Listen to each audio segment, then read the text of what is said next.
All right. And problem 16, this is what I've termed a level 4 problem.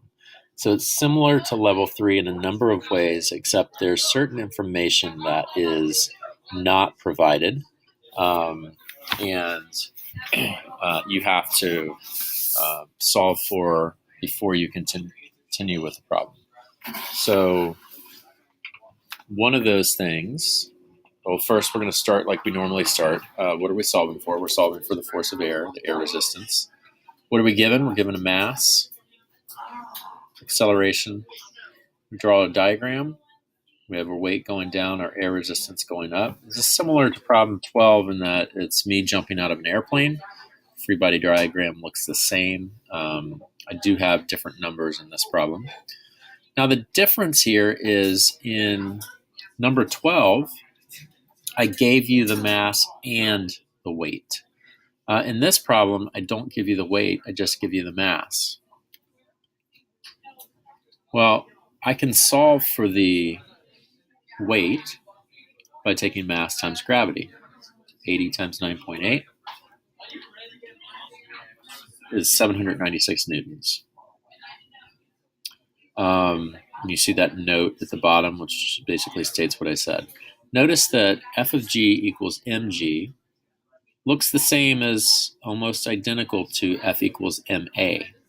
That's because it is. It's from Newton's second law, except it's a special case where the acceleration is known, and that acceleration is gravity. So instead of saying f equals ma, we say f equals mg. All right, now that I have my weight, I can continue with the problem. So I'm going to find my net force in the vertical direction. Again, because I'm moving in the vertical direction. So F air, the upward force, minus the weight, which is 796, is going to equal ma. Notice that I don't know what in problem number 12, I knew what F air was. And so I substituted a number. In this problem, I don't know what F air is, so I leave it as a variable. So F air minus 796. And I substituted my values for MA. Again, I'm falling down. I called weight, which is in the downward direction. I assigned that to be negative 796. So if weight is negative and going down, then acceleration, which is also going down, has to be negative. So I simplify. And if I add 796 to both sides,